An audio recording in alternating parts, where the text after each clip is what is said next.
The ghost of Bengali আপনাদের সবাইকে স্বাগত। আজকে আপনারা শুনতে চলেছেন তারা সম্পর্কে কথা রামাই ভূতের গল্প। সঙ্গে আছে ভয়েস ডাবিং আমি অনিকেত ঘোষাল আর এডিটর মহারাজা। চলো আজ গল্প শুরু করা যাক।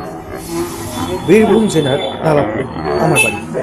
সেখানে 4খানা দুর্গা পুজো হয়, 12খানা কালী পুজো হয়, শিব আছেন কয়েকখানা, এছাড়া বড় শিবও আছে। এদের সঙ্গে অনেক ভূতের আসা যাওয়া লেগে থাকে, তবে তারা আসে আবার চলে যায় দেবদেবীর সঙ্গে। এছাড়াও অন্য ভূত যারা এখানে বিশেষ পরিচিতি তারাও কম নয়, সংখ্যায় তারাও অনেক। এদের মধ্যে লালক চাঁদা পুকুরের পাড়ে বট গাছটায় যে পেটিংয়ে থাকতো তার নাম তো সেই ছেলে বয়স থেকে শুনে আসছে। সেই বটের ডালে দাঁড়িয়ে ডালটা দুলিয়ে দোল খেত। চট্টরাজদের বাড়িতে একটা ভূত ছিল, সেটার কাজ ছিল সমস্ত রাত্রি বাড়ির ঘুমন্ত লোকগুলির পায়ে বগলে সুরসুরি ও কাঁচকুচি দিয়ে জাগিয়ে দেয়। প্রথম প্রথম মানুষেরা চমকে উঠে কে কে কে বলে জেগে উঠলেই সে খিলখিল শব্দে খোনা হাসি হেসে আরও সুরসুরি দিত। শেষ পর্যন্ত লোকে ভয় না করে গায়ে পায়ে হাত ঠেকলেই হাত পা ছুঁড়ে ভূত তাকে লাথি মেরে সরিয়ে দিত। তখন সে আবার অন্য পথ ধরে চালাতন করত, বাবলার কাটা ভেঙে এনে ফুটিয়ে দিয়ে চালাতন করত। বৈরবীর তলায় অষ্টম ভূত ছিল। এখানে বৈরবীতে একটা খুব ভালো আস্থা ছিল। সেখানে উৎকৃষ্ট বেল গাছও ছিল, লোকে বলতো বাদশাহী বেল। এই বেলের লোভে অনেক অষ্টম ভূত আসত। সকলকে তাড়িয়ে এখানে পাকাপোক্ত মুখস্থ করেছিল। সে এক অষ্টম পণ্ডিত ভূত, তিলক ফোটা কাটা মোটা চৈতন্য বলে মহাপণ্ডিত। শুনেছি তার বৈষ্ণব বৈষ্ণব সাহিত্য পণ্ডিত দেশে 2-4টের বেশি ছিল না। কর গচ শব্দগুলো শুনলে ফুটিয়ে ফুটিয়ে কাঁদতেন। কয়ে কৃষ্ণরে রাধারে গৌরাঙ্গ গোবিন্দেশ্বর চৈতন্য। মৃত্যুর পর রথ এসেছিল তাকে দিতে, কিন্তু তিনি যান বলেছিলেন, ওই সারথি তুমি 12 রথ নিয়ে ফিরে যাও, আমার কিছু কাজ বাকি আছে। মানে ওটা কত মামলা চলছে আদালতে, সে কটা শেষ হওয়ার পর্যন্ত যেতে আমি পারবো। রথ ফিরে দিয়েছিলাম। বৈষ্ণবপতি জীবনকালে শুধু বৈষ্ণব শাস্ত্র নিয়ে কারবার করেননি, তার আইন জ্ঞান মামলা জ্ঞান ছিল তৎপর। এই চাকলায় ফৌজদারি দেওয়ানি যে মামলায় হোক পণ্ডিত মুখন্ত তার এক পক্ষে তদিরে থাকতেন। বৈষ্ণব শাস্ত্র নিয়ে হোক না বললে তার বকবক ঘর করতো, কথা ধরত। আর মামলা নিয়ে কোনোদিন যদি আলাপ আলোচনা হতো তাহলে তার পেট কামড়াতো এবং যা খেতে তার একের টানাও হজম হতো। সুতরাং মৃত্যুর সময় তার হাতে 4-4টে মামলা খুব বেশি ব্যাপার নয়। বৈষ্ণব পণ্ডিত ভূত হয়ে দীর্ঘকাল থেকেছে থাকতেন ওই যে বেলবন। ওই বেলবনের মধ্যে একটা বকুল গাছ, বেল গাছে কাটা ফুটতো বলে বেল গাছে থাকতো। প্রায় রোজ যাতায়াত করত। শিউর রামপুরহাট আদালতের সামনে একটা খোলা জায়গা সর্বত্র আছে লোক, সেখানে বট গাছ আছে। সেই বট গাছে পা ঝুলে বসে থাকত। কেউ যদি আইনের পরামর্শ চাইতো তাহলে তিনি কোর্ট পরামর্শ নিত। এই সামান্য পাতার কাঁচা দিলেই হতো। প্রতিটি বৎসর তার মৃত্যুদিনে রথ আসত, তিনি গিয়ে দিয়ে বলতেন, আসছে বৎসর এসো। তাকে দাঁড়িয়েছিল গঙ্গা তীরের ভূতের রথ। একবার শুনেছি গঙ্গা তীর থেকে এক ছুরি 5 জন বোঝাই হয়ে ভূত এসেছিল আমাদের গ্রামে। ব্যাপারটা হলো ওই আমাদের গ্রামে বৈরাগী আগ্রা বলে একটি প্রতিষ্ঠান ছিল, সেখানে গৌরাঙ্গ নিত্যানন্দের সেবা ছিল, আজ ছিল কবি বসে। এদের চারপাশে ছিল ঘড়িখানি শালগ্রাম ছিল। ওখানেটা সেকালের সহজ ছিল, একালের ঠিক সহজ নয়। সেখানে ব্রাহ্মণদের বহুজনের বাড়িতে শালগ্রাম নারায়ণ সেবা ছিল, কিন্তু ব্রহ্মে কর্মেকালে লোকেরা দেখলে এই গোল নড়িগুলো কোচ খামকা নেহি, কেবল পুজো ভোগের ঝঞ্ঝাট বাড়ে। শালগ্রাম নিয়ে আর ব্যবসা চলে না, লোকে সত্যনারায়ণ করায় না, ঝাঁকঝুঁকি করায় না। তখন তারা লুকিয়ে শালগ্রাম শিলাগুলি এনে এই আখড়ায় নামিয়ে দিয়ে চলে যেত। আখড়া থেকে নিয়ম ছিল যে শালগ্রাম শিলা পেলে এই শালগ্রাম শিলার শাড়িতে বসিয়ে রাখবে 3 হান্ডে চিতিয়ে। দেবে কুশের ডগায় গঙ্গা জল, তুলসীর পাতা আর আতরের কোনা। আখড়ায় এজন্য জমেছিল ওই প্রশ্নপণ্ডিতের পরামর্শ। সেবাই একদিন শিলাগুলি ছুরি বোঝাই করে নিয়ে গঙ্গার জলে ফেলে দিল। ব্যাস, নিশ্চিন্ত। কিন্তু অদৃষ্টের বিপাক সেইখানেই ছিল একটা বিশাল অসত্য বৃক্ষ। সেই বৃক্ষের ডালে ঝুলত অনেক বাদুড়, চ্যাঁ চ্যাঁ করে চেঁচাতো আর উঠতো। এদের মধ্যে ছিল অনেক চামচিকে। এরা কিন্তু আসলে বাদুর চামচিকে নয়, এরা আসলে হলো গঙ্গা থেকে মরতে এসে যারা গঙ্গা পায়নি তাদেরই অশান্ত অতৃপ্ত আত্মা ভূত হয়ে ঝুলছে ডালে ডালে। শালগ্রাম শিলা ফেলে দিয়ে ঝুড়িটা যেই না খালি হলো, অমনি ঝুমঝুম করে এক ঝুড়ি বুঝাই খাবার মতো চামচিয়ে খসে পড়ল, মানে এক ঝুড়ি ভূত। সেই এক ঝুড়ি বোঝাই ভূত ওই বৈরাগীর মাথায় চেপে এলো আমাদের লাভপুরে, এবং বৈরাগী আগ্রায় কইছি ব্রাহ্মাত ফরফর শব্দে উড়ে গেল আশ্রয় নিয়ে বকুল গাছে। বকুল গাছের ডালে বেশ সজ্জা রচনা করে ওই পণ্ডিতজি তখন ওই নাকহীন মুখে নাসিকাগহ ধরে বাতাস টেনে হাল ডাকছিল এবং স্বপ্ন দেখছিল যে শালগ্রাম শিলাগুলো গেল, ঝঞ্ঝাট কমল। ওই অনামি শালগ্রাম সেবার জন্য যে জমিটা ছিল সেটার আয় থেকে এবার চুটসই করে মালও খাওয়া যাবে। গোবিন্দ ভাই, কোথায় মাল, কোথায় সুর? 200-400 চামচিকে পণ্ডিতকে চিচি শব্দ করে নখ দাঁত দিয়ে আক্রমণ করলো। পণ্ডিত যে সেদিন পালালো। আর এই চামচিকে আকারে ভূতগুলো একবার ঝরে ওই বকুল গাছ ডাল ভেঙে পড়ায় চাপা পড়ে চেপটা লেপটে ফুসফা হয়ে গেল। এছাড়া অনেক অনেক ভূত আছে, সেই সব এখন এখন আমি জনগণদের ছকে দেওয়া আইন সকলেই জানি রিসার্চ ওয়ার্কের নিয়মিতা।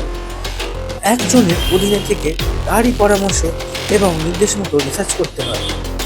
আমার গবেষণা হলো যোগদত্ত মহাশয়ের অধীনে। তার নির্দেশ হলো রামায়ণের সূত্র ধরে কাজ আরম্ভ করো। রামায়ণের সংক্ষিপ্ত পরিচয়। সে আছে আমার ঠাকুর দাদারা কথা, ছেলে পুলে মানুষ। সে ধরুন গিয়ে 140 বছর আগে পায়। সে সময় রামায়ণ ভট্টাচার্য ছিল একেবারে ভরাভর্তি জোয়ান।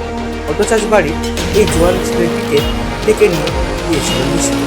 সো এরকম তারা রাত্রি মানুষের ঘুমন্ত অবস্থায় চেনা মানুষের গলায় ঘুমন্ত মানুষের নাম ধরে দেবে। ঘুমন্ত মানুষ বলিয়েছে, দেখতে পায় একটু দূরে তার একজন চেনা মানুষ দাঁড়িয়ে আছে। তারপর সে চলতে থাকে, এই লোকটিকেও চলে। অনেক দূর এসে কোনো খালি বা বিলে ডুবে কিংবা শক্ত মাটিতে পাথরে আচার খেয়ে এবং পড়ে মরে ভূত হয়। রামাইয়ের নিশি ভয়ানক নিশি। সে থাকতে গোয়াল ঘরে রামাই তার ডাকে বেরিয়ে এসে গোয়াল ঘরে ঢুকে গরুর দড়ি গোয়ালের সাঙায় বেঁধে তাইতে গলায় ফাঁস পড়ে মরেছিল। অতঃপর রামাই আমাদের এর অলগনীয় স্বাস্থ্যবিধি অনুসারে ভূত হলো এবং নিজের বাড়িতে তার বাসা গড়া দিল।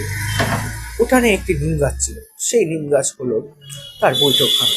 বাড়ির ঘরের চালের সামনে হলো তার শোয়ার ঘর। ভূত হয়েও সে বাড়িরই একজন হয়ে রইল। রামাইকে নাকি দিনে রাত্রে যখন তখন দেখা যেত। শুনেছি আমার ঠাকুর দাদারাও তাকে দেখেছে। তারা বলতে, রামাই দাদা আমাদের ভয়ে দেখিও না। রামাই বলতো, না না, চলে যা, নিভয়ে চলে যা, আমার দিকে তাকাস না, আমি কাজ করছি। রাত্রে সে গরুদের খেতে দিত, ঘর দর ঝাঁ দিত। বাড়ির দৌড়ে একটা কলকে কুলের গাছ ছিল, সেটায় চড়ে টাটকা কলকে ফুল তুললে চুষে মধু খেত। বড় যে নিম গাছটা ছিল উঠোনে, সেই গাছটায় নিচে একটা ডাল দাঁড়িয়ে, সেই ডগার একটা ডাল ধরে হেইয়া মারে হেইয়া মারি বলে দোল খেত। বড়দাদা নবকৃষ্ণ ভট্টাচার্যের শত্রু বলে তখন খোকা হয়েছে। বাড়ির মেয়ে ছেলে বলতে নবকৃষ্ণের স্ত্রী অনদা এবং বিধবা বোন চণ্ডীদাসী। একজন রান্না করতো, অন্যজন ঘরে শালগ্রাম সেবার কাছ থেকে অন্য সব পাটকাম করতো। ছেলেটি ঘরে কি দামের বিছানায় শুয়ে ঘুমোত। হঠাৎ ঘুম তার ভাঙত, হয়তো গায়ে দুধের বা তেলের গন্ধ পেয়ে পিঁপড়ে এসে কামড়াতো, হয়তো ছোট মাদুর বা বিছানায় উঠে থাকা কোনো কাঠির খোঁচা লাগতো, নয়তো দিওয়ালা ঘরার মধ্যে স্বপ্নে ভয়ে পেয়ে কাঁপিয়ে কেটে উঠত। মায়ের আসতে দেরি লাগতো, কারণ ভট্টাচার্য বাড়িতে লোকের কাছ থেকে দেবতার কাজ বেশি। তারপর গরু বাছুর আসে। মায়ের ছুটে আসা স্বপ্ন করা হতো না। তখন রামাই নিম গাছের ডাল বা ঘরের সাঙা বা কলকে ফুলের গাছ বা গোয়াল ঘর যেখানেই থাকতো সেখান থেকে 2 হাত লম্বা করে বাড়িয়ে দিত। সাঁতারুরা যেমন ভাবে ঢাউ করে তেমনি ভাবে আর সা করে এসে হাজির হতো ছেলেটির কাছে এবং উপরের সাঙায় বসে লম্বা হাত বাড়িয়ে ছেলেটিকে তুলে দিত। বাচ্চা কচি ছেলে, তার ভূতের ভয় ছিল না। ভূত আর মানুষের ঠিক তফাৎ করতে পারত না। সে গল্পে চুপ করতো। রামাই তাকে দোলা দিতে দিতে আদর করে পিস পিস কোনো আওয়াজে বলতো, আহারে, জিভে আমজল ঝরছে, কচি কচি মাংস, তাজা তাজা রক্ত, ইচ্ছে করে ঘাড় মুটকে চুষে খেয়ে নি। কিন্তু দাদার ছেলে, বংশধর, পিন্ডি দিবি আমাকে, তোর ঘাড় কি করে ভাঙি? ছেলেটা এর মানে বুঝতে না পেরে ফিক ফিক করে হাসতো। বৌদি এসে দেখতো বিছানায় ছেলে নেই। সেই ছেলে সাঙার কাছে শূন্য দোল খাচ্ছে। রামাইকে সে দেখতে পেত না। অনুমানে বুঝতো রামাই দোলাচ্ছে। তখন বলতো, ঠাকুরপো, খোকাকে নামিয়ে দাও ভাই, ওর খিদে পেয়েছে, দুধ খাওয়াবো। রামাই সুর সুর করে নামিয়ে দিত ছেলেটিকে। রামাই একটি শর্ত করি নিয়েছিল বৌদিকে, শর্ত করে নিয়েছিল এই ছেলে যেন বড় হয়ে কখনো ভয় না হওয়া যায়। বৌদি জিজ্ঞেস করেছিল, কেন ঠাকুরপো? কোনা আওয়াজে রামাই বলেছিল, ন্যাকা আমা, জানো না বুঝি? কি জানি না? জানো না গয়ে পিণ্ডি দিলে ভূত জন্ম থেকে মুক্তি হয়? তা তো ভালো গো। ভালো? তাহলে তো মানুষের মননও ভালো, মুক্তি হয়। রক্ত নাকি তোমার ঘাড়টা ভেঙে? ভয় পেয়ে বৌদি বলল, দোহাই ভাই, তোমার পায়ে পড়ি, পায়ে পড়ি। কেন মানুষ জন্মে কত হাঙ্গামা বলো তো? খাওয়া দাওয়া, বিষয় সম্পত্তি করা, চাষবাস, পুজো আচা, ঝগড়াঝাটি, না ভাই, তবু মনুষ্য জন্ম সুখে। রামাই ধমক দিয়ে উঠত, চুপ বলছি, ভূত জন্ম আর সুখে, সর্বগেহে এত সুখ নাই। হু হু বলেই নাকি রামপ্রজাতি সুরে গান ভরে দিত, মনে তুমি আসল খবর জানো না, ভূত জন্ম সুখ জন্ম, বিনে আবাদে ফলে শোনা, গাছের ডালে ঘরের কোণে, শ্মশানে মশানে বনে, বাসা বাঁধো, রান্না রাখো, শুধু লঙ্কাতে সব দিন, যেটাই খুশি সেটাই যে, শুধু অযোধ্যার ধারে যেও না। গানটাই শোনা যেত। রামাইকে দেখা যেত না। দেখা যেত ভট্টচাষ বাড়ি থেকে খারাপ পশ্চিম দিকে প্রায় 100 ঘাট দূরে 7 পুকুরে পাড়ে উপরে যে সখানে উঁচু শিমুল গাছটা আছে, সেই গাছটার মগ ডালটা বিনা বাতাসে একেবারে ভেঙে পড়বার মতো ঝাপটা খেলো কিছু। সেকালের লোকে এর মানে বুঝতো। তারা বলতো, রাম রাম রাম রাম। কেবল রামায়ের বৌদি জানতো না এ হলো রামায়। মনের আনন্দে এখান থেকে 1 লাফে গিয়ে ঝাঁপ দিয়ে পড়েছে গাছটার উপর। গাছটা হলো খামটার মধ্যে ভূতেদের একচা পাক বা বেড়াবার হাওয়া খাবার জায়গা। বৌদির সঙ্গে বনতো রামায়ের, কিন্তু বোনের সঙ্গে বনতো না। বোন চণ্ডীদাসী বাল বিধবা, ভূতকে সে অপবিত্র ভাবত, ঘেন্না করত। বলতো, মহাপাপী ছিলি ছোদ্দা তুই। রাত্রে বিছানায় শুয়ে চণ্ডীদাসী কথা বলবার অবকাশ হতো।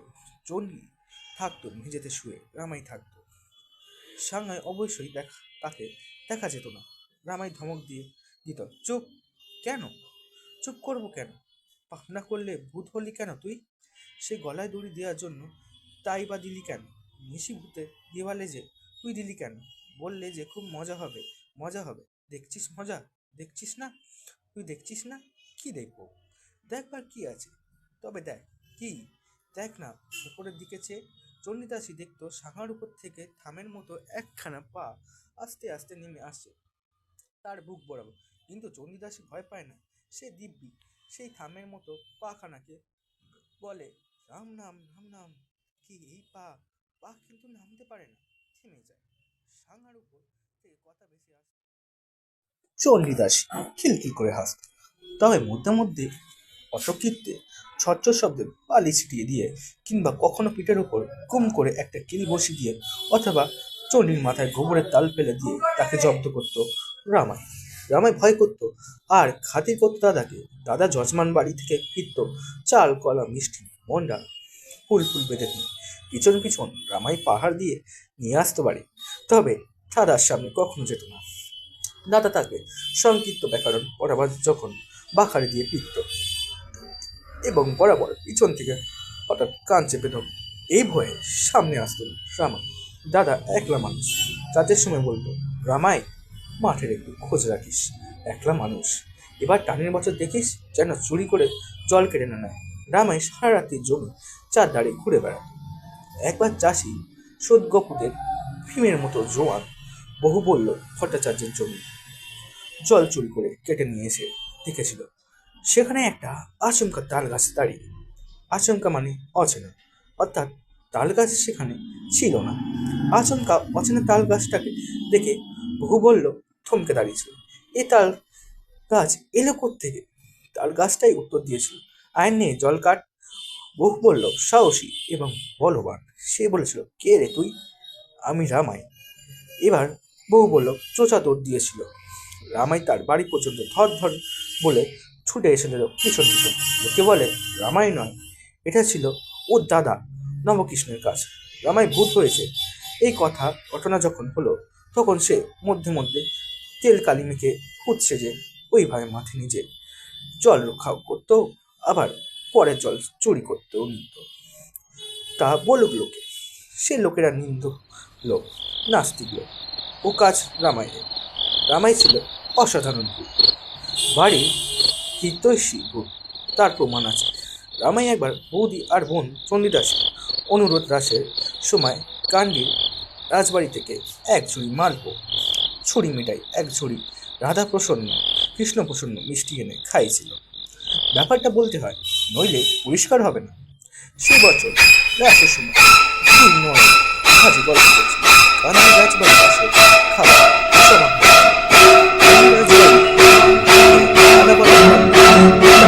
এক অন্য 50 বঞ্জন 51 পদের ব্যবস্থা। সেই অবস্থার উপর বিশেষ ব্যবস্থা। রাসযাত্রা পূর্বে দিয়তাম ভুজ্যতাম ব্যাপার। খেতে বসে পদের পর পর খেতে খেতে লোকের পেট ভরে উঠে এবং চটচট করে যে ঢেউ ঢেউ শব্দের চারিদিকে ভরে যায়। 200 জন ক্রান্তি ক্রান্তি মাম মাম পুরুরু কাহ বলে গড়াগড়ি খায়। বউটির পাপের বাড়ি কান্দির কাছে। সেই গল্প করছিল, বলছিল এমন মালপো মনোহরা আর রাধাপ্রসন্ন কৃষ্ণপ্রসন্ন মিঠাই আর কোথাও হয় না ভাই ঠাকুরজি।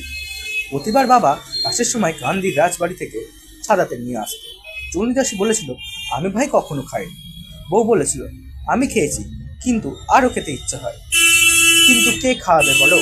তোমাকে কি বলবো, মনে পড়ে নলা সপ করছে। ঘরের সাঙার উপরে চালের নিচে এক টুকরো খুনা হাসি বেজে উঠেছিল। হি হি হি হি। চণ্ডী বলেছিল, এই কি হাসছিস তুই ছোটদা? ভারী তো ভূত হয়েছিল, শুধু ঝুঁটি ধরে টানতেই পারতিস। কই খাওয়া না দেখি। মনোহরা মালপো পেস্টফস নসন নাকি বলছিলি? বউ সেই মিষ্টি। কেষ্টে প্রসন্ন নাম করতে পেট না চণ্ডী। কেষ্টদাসী নাম ছিল চণ্ডীর শাশুড়ি, আর প্রসন্ন কুমার নাম ছিল স্বভাবী, তাই বলেছিল কেষ্ট প্রসন্ন। যাই হোক সে কথা, এখন যা হয়েছিল তাই বলি। ঘরের ভিতরে যেন এক দমকা বাতাস উঠল এবং ঘরের দরজা গরম শব্দে ঠেলে খুলে বেরিয়ে এলো।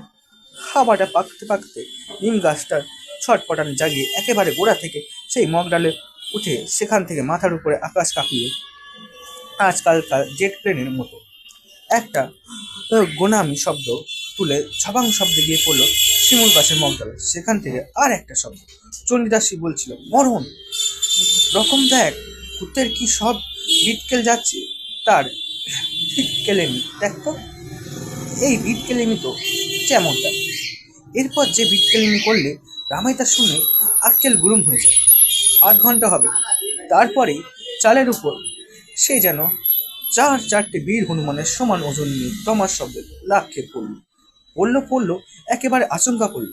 চণ্ডীদাসীদের গল্প তখন সদ্য শেষ হয়েছে, চুপ করেছে। এই শব্দে দুজনেই চমকে উঠে বু বু বু শব্দে কেঁদে উঠল।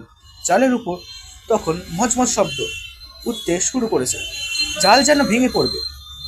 তারপরে তাদের চোখে পড়ল চাল থেকে ঠিক মধ্য উঠোনে এসে নামছে একটি গোদা পা। তা পাখানা প্রায় নিম গাছের ডালের মতো তো হবে। তারপরেই আর একটা পা, ক্রমে 2টো পায়ের উপর গোটা একটি মূর্তিটা একেবারে মিশকালো, তবে গায়ে তার অসংখ্য জোনাকি পোকা লেগে রয়েছে এবং শরীরের রেখায় রেখায় লেগে ডিপ ডিপ করছে। পূর্ণিমা রাত্রি জ্যোৎস্নায় সব ফটফট করছে। তারই মধ্যে জোনাকি পোকা খুশিত ওই অপূর্ব কালো মূর্তিটা উঠোনে দাঁড়ালো। তার মাথার উপর ঝুড়ির গন্ধমাদন, 4 ঝুড়ি, থাক বন্দি সাজানো, আর তার থেকে কিছু বাসই না উঠছে। আশ্চর্যের উপর আশ্চর্য, মূর্তিটা ক্রমে খাটিয়ে গুটিয়ে মানুষের মতো হলো এবং 4টে ঝুড়ির মাথায় বয়ে ঘরে এসে ঢুকিয়ে নামিয়ে দিলে, নে খা, একেবারে টাটকা, উনুন থেকে এনে নেমেছে আর তুলে এনেছে, খা বলেই সবার চণ্ডীদাসী ঝুঁটি ধরে নাড়া দিয়ে দুম শব্দে একটা কিল বসিয়ে দিয়ে লাফ মেরে ঘরের সাঙার উপর পা ঝুলিয়ে বসে মোনা গলায় গান ধরে দিয়েছিল, মা গো আমায় বাঁচিয়ে রাখো, এই ভূত জন্মে না জন্মে জন্মে চিরজন্ম বাঁচিয়ে রাখো। ইন্দ্রচন্দ্র দেবতা থেকে মানুষ দেখলাম লাখো লাখো, সব ফেলে মা ভূত ভবনের বুকেই তুমি দাঁড়িয়ে থাকো, মা গো আমায় বাঁচিয়ে রাখো এই ভূত জন্মে। ভূতের কত সুখ বলো মা, দুঃখ নাইকো তিন সীমানায়, অমাবস্যার ভূতের নাচন নাচছি দেখো মা আজকের রাস পূর্ণিমায়, ধিতাং ধিতাং ধিতাং ধিন নাচছি দেখো পূর্ণিমায়। সেই নাচ সেদিন সকলে শুনেছিল এই গ্রামে, এবং খোঁড়া মিষ্টি গলা আর কেউ কখনো শুনেছিল আর দেখেছিল নিম গাছটার ডালে পাতায় জোনাকি পোকাগুলো ছুটে গিয়ে নিভে যাচ্ছে। তার মানে রামায় জোনাকি পোকাগুলো ধরে ধরে খাচ্ছিল। চণ্ডীদাসী জিজ্ঞাসা করছিল, ওগুলো খাচ্ছিস কেন মাগো? রামাই বলেছিল, জোনাকি পোকা ভূতের জিভে ভারী মিষ্টি, আর জোনাকি পোকা খেলে ভূতের রং ফর্সা হয়। চণ্ডীদাসী বলেছিল, তার চেয়ে জোনাকি পোকা দিয়ে গয়না করে পারিস সেই তো ভালো। রামাই বলেছিল, তুই গলায় দাঁত দিয়ে মর পেতনি, আমি তোকে জোনাকি পোকার গয়না